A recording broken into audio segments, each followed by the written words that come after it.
오늘의 주요 뉴스입니다. 코로나19 신규 환자가 48일 만에 10만 명 아래로 내려갔습니다. 사망자도 258명으로 엿새 만에 300명 아래로 내려갔는데 위중증 환자는 1,099명으로 35일째 1,000명대를 이어가고 있습니다. 코로나19 유행 이후 유치원생과 초중고생 3명 가운데 1명꼴로 확진돼 감염률이 다른 연령대보다 더 높은 것으로 나타났습니다. 이 때문에 이 연령대 감소세도 더 뚜렷한데 교육당국은 오미크론 유행 이후에 교육 일상 회복 준비에 착수했습니다. 그동안 보건소와 임시선별검사소에서 해오던 신속항원 검사가 오늘부터는 중단됩니다. 앞으로 신속항원 검사를 받기 위해서는 동네 병의원이나 호흡기 전담 클리닉에 가서 비용을 일부 부담해야 합니다. 중국 상하이가 2주 동안 도시 봉쇄를 한 가운데 신규 감염자 수는 연일 최고치로 발생하고 있습니다. 그런데도 시진핑 주석은 중국의 코로나19 방역 정책이 성공적이라고 자화자찬했습니다. 과학기술정보통신부 장관 후보자로 지명된 이종호 교수는 과학기술이 산업에 실용화될 수 있도록 집중 지원하겠다고 말했습니다. 또 새 정부에서 과학기술과 디지털 정책에 민간이 참여할 수 있도록 해서 좋은 일자리를 창출하겠다고도 강조했습니다.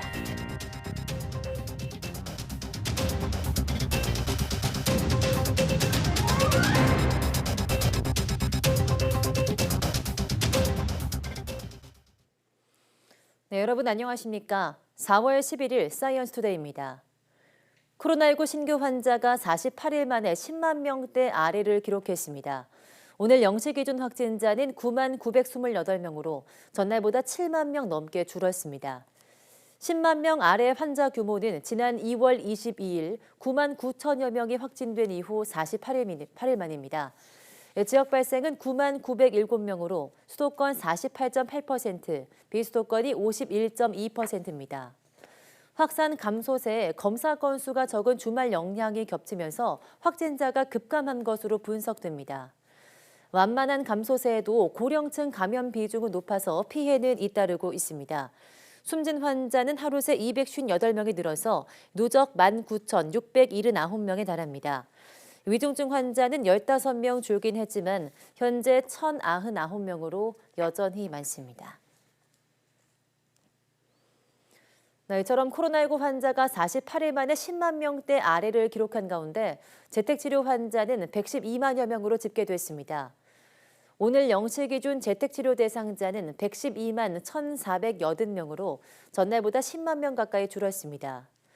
이 가운데 집중관리고는 10만 1,947명입니다. 전국의 중환자 병상 가동률은 전날보다 1.8%포인트 오른 60%로 집계됐습니다. 수도권 중환자 병상 가동률이 57.1%, 병상 수가 적은 비수도권은 66.9%입니다. 전국 보건소에서 시행하던 코로나19 신속항원 검사가 중단됩니다. 중앙방역대책본부는 오늘부터 보건소 선별진료소와 임시선별검사소에서는 고위험군 등 우선순위 대상자에 한해서 PCR 검사만을 실시한다고 밝혔습니다. 방역당국은 확진자 감소 추세와 진단에서 진료 치료까지 연계할 수 있는 검사 가능한 동네 병의원 확대 등을 고려해서 이같이 결정했다고 설명했습니다. 인후톤 등 코로나19 의심 증상이 있어서 검사를 받고자 하는 일반 국민은 동네 병의원이나 호흡기 전담 클리닉을 찾아가면 전문가용 신속 항원 검사를 받을 수 있습니다. 네, 학생은 3명 가운데 1명꼴로 코로나19에 확진되면서 다른 연령대보다 더 높은 감염률이 보이고 있습니다. 이 때문에 감소세는 더 뚜렷하게 나타나고 있는데 교육당국은 오미크론 유행 이후에 교육 일상 회복 준비에 착수했습니다. 보도에 신현준 기자입니다. 지난 2020년 국내 코로나 유행 이후 유치원생과 초중고생 누적 확진자는 207만여 명, 전체 학생의 35.3%, 3명 중 1명 이상이 감염된 셈입니다. 전체 국민의 확진자 비율 29%보다 6%포인트 이상 높습니다. 학생들이 백신을 늦게 맞았거나 아직 맞지 못해서인데 역설적으로 더 많이 감염되면서 신규 확진자는 더 뚜렷하게 줄어드는 양상입니다. 최근 1주간 학생 확진자는 25만여 명으로 직전 주보다 12만 명 넘게 줄며 33% 감소했습니다. 상황이 이렇자 교육당국도 포스트 오미크론을 준비하고 있습니다. 먼저 오는 18일부터 자가검사 키트를 이용한 등교 전 선제 검사를 주 2회에서 한 차례로 줄인 데 이어 다음 달부터는 폐지도 검토하고 있습니다. 마스크 착용 등급을 낮추고 학교 현장의 부담이었던 접촉자 자체 조사도 사라질 전망입니다. 중대본에서 발표 예정인 포스트 오미크론 방역 정책 변화에 따라서 학교의 방역과 학사 운영 방안을 다음 주에는 발표드리도록 하겠습니다. 이번 달 등교율이 90%로 올라선 가운데 다음 달부터는 학사 운영도 상당 부분 예전 모습을 되찾을 전망입니다. 현장 학습과 수학 여행이 시작되고 코로나로 인한 학력 격차 해소도 본격화됩니다. 교육부와 교육청은 교육회복 종합방안 추진과 함께 정상적인 등교 수업과 교육활동 재개를 통해 교육회복을 앞당길 것입니다. 교육부는 교육 일상 회복을 추진하면서도 가을철 재유행에 대비한 방역 대책도 마련할 방침입니다. YTN 신현주입니다. 네, 현재 국민 4명 중 1명꼴로 코로나19에 감염된 가운데 완치 후 몇 달이 지나도록 피로감이나 호흡곤란, 기침 등 후유증을 호소하는 사람들도 늘고 있습니다. 해외에선 이에 대한 연구 결과 발표가 한창인데요. 국내 조사는 이제야 본격화하고 있다는 지적이 나오고 있습니다. 최소라 기자입니다. 지난 1월 코로나19 양성 판정을 받았던 50대 안모 씨. 격리 해제된 지 석 달이 넘었지만 감염 후부터 시작된 간헐적인 기침은 여전히 계속되고 있습니다. 숨을 이렇게 쉴 때 기침이 이렇게 나오거든요. 그러면은 그 폐 깊은 속에서 아파요. 그냥 평상시 기침이 목에서 딱 나오는 게 아니라 폐 속에서 아픈 거 있잖아요. 이처럼 코로나19 확진 후 나타난 증상이 2달 넘게 지속되는 현상을 장기 후유증, 이른바 롱코비드라고 부릅니다. 한국보다 먼저 대규모 확진자가 발생한 해외에서는 일찍부터 롱코비드 연구에 착수해 결과를 속속 내놓고 있습니다. 영국 통계청은 영국 내 롱코비드 환자가 150만 명이라며 35에서 49살, 여성, 기저질환자, 보건, 사회복지, 교육계열 종사자 등이 롱코비드에 취약하다는 연구를 발표했습니다. 미국 국립보건원은 2020년부터 롱코비드 환자 4만 명을 관찰하는 연구를 진행했고 최근엔 대통령이 직접 나서 이를 토대로 한 롱코비드 치료법 마련을 명령했습니다. 국내에서는 코로나19 환자 1,000명을 대상으로 한 정부 차원의 조사가 이제 막 시작될 예정인데 올해 하반기에나 중간 결과가 나옵니다. 현재까지의 연구는 주로 기저질 환자, 중증 환자, 입원 환자 중심으로 후유증 조사가 진행되어서 일반 성인에서의 후유증 자료는 아직 충분하지 않은 그런 상황입니다. 하지만 올해 들어 국내 확진자 폭증으로 롱코비드 환자도 급증할 것으로 예상되면서 롱코비드 대처가 늦었다는 지적이 나옵니다. 전문가들은 기존 확진자의 후유증 빅데이터를 분석해 하루빨리 국내 롱코비드 발생의 경향성을 파악해야 한다고 지적합니다. 후유증을 호소하는 사람들은 지금 당장이 급하고 어떤 치료 방침이 필요한 건지 무슨 과에 가야 되는지 이런 게 필요한 시기인데 너무 지금 늦장 부리고 있는 거 아닌가. 제일 중요한 거를 좀 빼먹고 있는 거 아닌가. 또 현재 롱코비드에 대한 대응이 환자 개인 차원에서 이루어지고 있다며 전문기관을 확충하고 표준화된 대응법을 마련하는 게 시급하다고 말했습니다. YTN 사이언스 최소로입니다. 중국 경제 수도 상하이에서 코로나19 확진자 수가 연일 사상 최고치를 갈아치우고 있습니다. 그런데도 시진핑 주석은 중국의 코로나19 방역 정책이 성공적이라고 자화자찬했습니다. 이종수 기자입니다. 지난달 28일부터 코로나 창궐로 사실상 무기한 전면 봉쇄에 들어간 상하이. 상하이시 당국은 컨벤션 센터 등을 임시병원으로 쓰고 있지만 쏟아지는 확진자들 감당에 애를 먹고 있습니다. 지난달 31일 4천여 명에 그친 확진자 수가 지난 4일 1만 명을 돌파한 뒤 8일에는 2만 3천 명을 넘어섰습니다. 중국의 신규 감염자 수도 5일 연속 최고치를 경신하며 하루 2만 5천 명대에 진입했습니다. We looked at China and Hong Kong, for example. Their numbers have rocketed. That seems largely because they don't have or haven't had such a good booster program. 하지만 시진핑 주석은 베이징 동계올림픽과 패럴림픽 표창 행사에서 중국의 코로나 방역 정책이 성공적이라고 자화자찬했습니다. 中国的防疫政策再次经受住了考验，为全球抗疫和举办国际重大活动提供了有益经验。 특히 시 주석은 코로나 방역은 중국이 금메달이라고 말했습니다. 이를 두고 최근 코로나 창궐로 도시가 봉쇄된 상하이와 대비된다고 블룸버그 통신은 지적했습니다. 실제 전면 봉쇄가 이뤄지고 있는 상하이에선 시 당국이 과도한 조치를 남발해 식량난마저 발생하고 있습니다. 지난달부터 오미크론 감염 확산 사태로 시 주석이 자랑해온 코로나 제로 정책이 송두리째 흔들리고 있는 모습입니다. YTN 이종수입니다. 상하이의 도시 봉쇄가 2주째 계속되면서 주민들은 식료품 부족으로 어려움을 겪고 있습니다. 특히 일부 한국인 유학생들은 먹을 게 거의 다 떨어진 상태에서 고립되어 있는 상황입니다. 베이징에서 강성원 특파원이 보도합니다. 상하이의 한 아파트 단지 입구에 주민들이 주문한 식료품들이 쌓여 있습니다.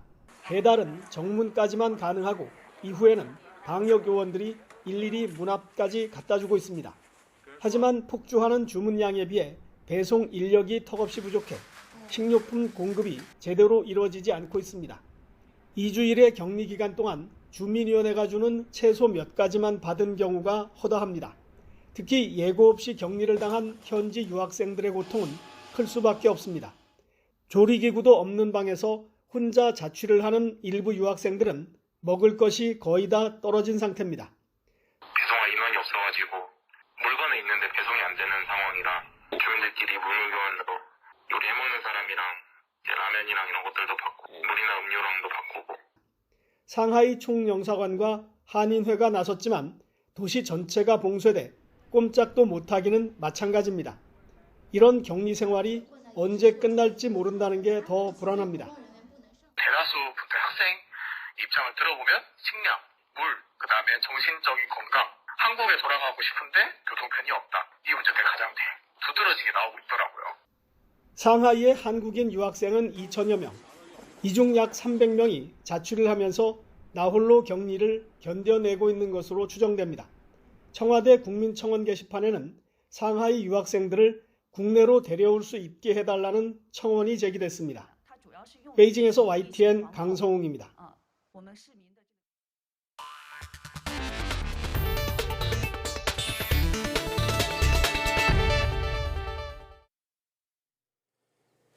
네, 이종호 과학기술정보통신부 장관 후보자는 과학기술이 산업에 실용화될 수 있도록 문제 해결형 연구과제를 집중적으로 지원하겠다고 밝혔습니다.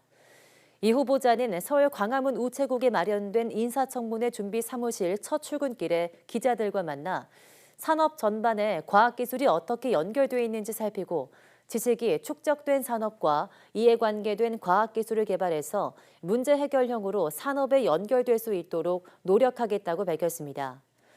또 새 정부에서 과학기술과 디지털 정책에 민간이 참여할 수 있도록 해 좋은 일자리를 창출하고 사회 전반에 혁신의 물결이 일어나도록 하겠다고 강조했습니다. 이 후보자는 비메모리 반도체 업계 표준인 벌크 핀펫 기술을 개발한 석학으로 경북대 전자공학과를 졸업하고 서울대에서 석박사 학위를 받았으며 지난 2009년부터 서울대 교수로 재직하고 있습니다. 장관 후보자는 앞으로 인사청문회법에 따라 국회 인사청문회에서 업무 능력과 도덕성 등을 검증받게 됩니다.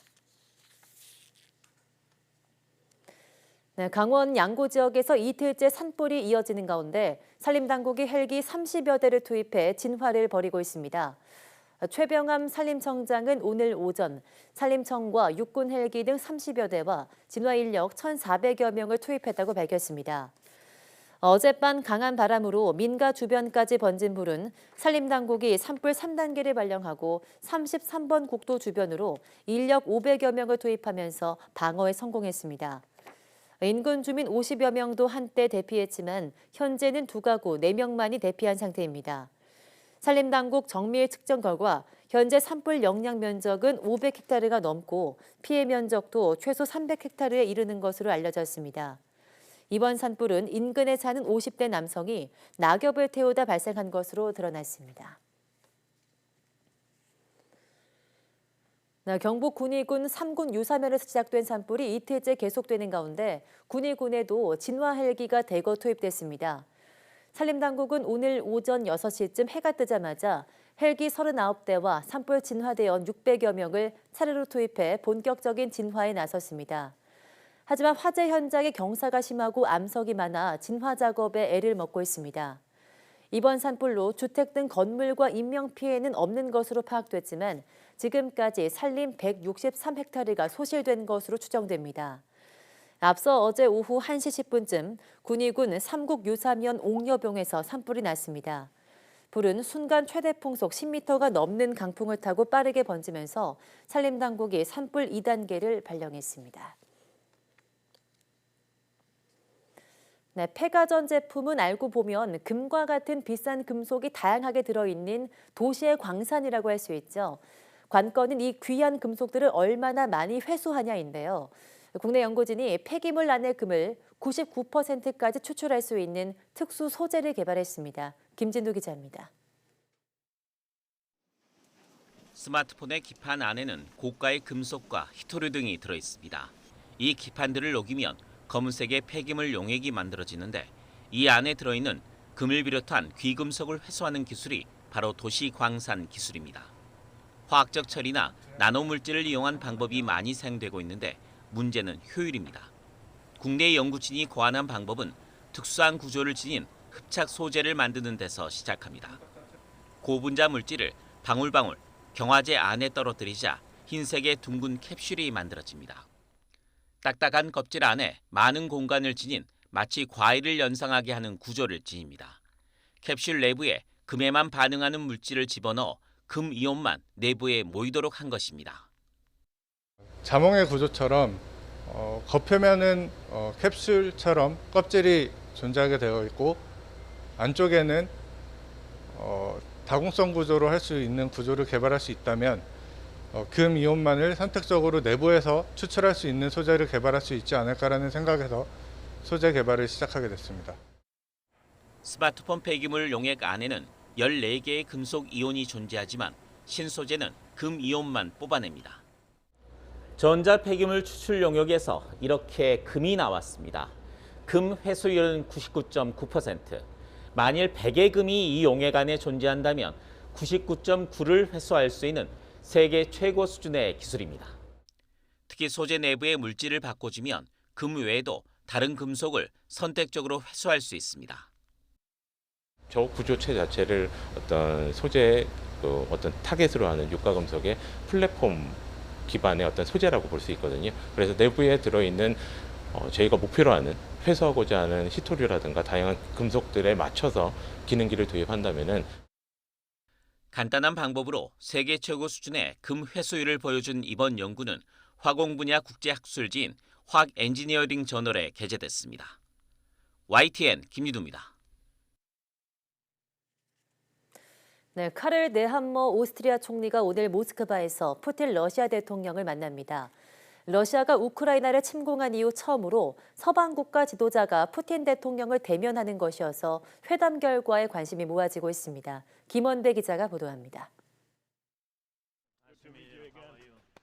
카를 네함머 오스트리아 총리가 지난 9일 우크라이나 수도 키이우를 방문해 볼로디미르 젤렌스키 대통령과 회담을 가졌습니다.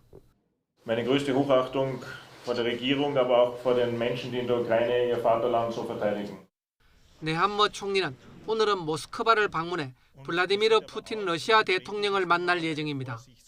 네함머 총리는 10일 자신의 트위터에 전쟁은 중단돼야 하며 인도적 통로, 휴전, 전쟁 범죄에 대한 전면 조사가 필요하다고 밝혔습니다. 러시아 크렘린궁 역시 푸틴 대통령과 네함머 총리가 모스크바에서 회담한다는 사실을 확인했습니다. 지난 2월 24일 러시아가 우크라이나를 침공한 이후 서방권 국가 지도자가 푸틴 대통령을 대면하는 것은 처음입니다. 따라서 이번 회담이 평화 협상을 촉진할 계기가 될지 주목됩니다. 영세 중립국인 오스트리아는 유럽연합 EU 회원국이지만 대서양 양안 집단 방위 체제인 북대서양 조약기구 나토 회원국은 아닙니다. 오스트리아는 이번 전쟁에서는 러시아의 침략 행위를 비난함과 동시에 우크라이나에 대한 인도주의, 정치적 지지를 분명히 해왔습니다. 한편 조 바이든 미국 대통령이 현지 시각 오늘 나렌드라 모디 인도 총리와 화상으로 회동한다고 젠사키 백악관 대변인이 밝혔습니다. 이번 회동은 미국이 국제사회에 우크라이나를 침공한 러시아 제재에 동참할 것을 압박하는 가운데 이루어져 관심을 모으고 있습니다. 인도는 러시아에 대한 제재에 동참하지 않고 있는 등 중립적인 입장을 견지하고 있습니다. YTN 김원배입니다. 러시아의 우크라이나 침공 이후 민간인 학살 등 러시아군의 전쟁 범죄가 지금까지 5,600건에 이르는 것으로 전해졌습니다. 조만간 우크라이나 동부에서 러시아의 대대적인 공격이 예상되는 가운데 미국 등 서방 세계가 우크라이나의 무기 지원을 강화하기로 했습니다. 보도에 이상순 기자입니다. 러시아군이 민간인을 학살한 우크라이나 부차에서 또 시신 9구가 발견됐습니다. 황급히 퇴각하던 러시아군이 미처 안매장도 못했던 것으로 보입니다. Зараз проводиться огляд місця події, огляд тіл, які були загинули місцеві жителі під час окупації російськими військами міста Буча. 우크라이나에 따르면 러시아군의 이런 전쟁 범죄는 지금까지 5,600여 건에 이릅니다. 국제사회가 공분하고 있지만 러시아는 돈바스 등 동부 지역으로 병력을 집결하며 대규모 공격을 준비하고 있습니다. 러시아 국방부는 Ka-52 공격용 헬기가 우크라이나 군용 차량 행렬과 방공부대를 타격하고 무인기가 미사일을 발사해 우크라이나군 수송 차량을 공격하는 장면을 공개하며 위력을 과시하기도 했습니다. 젤렌스키 우크라이나 대통령은 러시아의 목표는 유럽 전체라면서 서방 세계의 지원을 호소했습니다. Бо російська агресія не мала на меті обмежуватись лише однією Україною, лише руйнацією нашої свободи і нашого життя. Увесь європейський проект – ось мішень для Російської Федерації. 이에 따라 북대서양 조약기구 나토는 더 강력한 무기를 제공하는 쪽으로 방향을 바꾸고 있습니다. 더 치명적이고 사정거리가 긴 공격용 무기를 우크라이나에 공급하는 것입니다. We are going to get Ukraine the weapons it needs to beat back the Russians, to stop them from taking more cities and towns where they commit these crimes, and also to squeeze the Russian economy to increase the pressure and the costs on Vladimir Putin and the Kremlin and the Russian government. 이런 가운데 군사적 중립국을 표방하던 핀란드와 스웨덴도 나토 가입 여부를 심각하게 논의하는 등 우크라이나 침공으로 유럽의 동서 균형이 흔들리고 있습니다. YTN 이상순입니다. 러시아의 우크라이나 침공으로 피란길에 오른 이들의 84%는 여성이고 이들 중 58%는 아이를 동반한 것으로 집계됐습니다. 독일 내무부가 지난달 24일부터 29일 독일에 도착한 우크라이나 피난민 1,936명을 상대로 베를린, 함부르크, 위넨, 웹사이트 등에서 진행한 설문조사 결과 이같이 나타났습니다. 응답자 중 84%는 여성으로 이들 중 58%는 피난길에 아이들을 동반했다고 답했습니다. 여성 중 대체로 고령층의 17%만 홀로 피난길에 나선 것으로 조사됐습니다.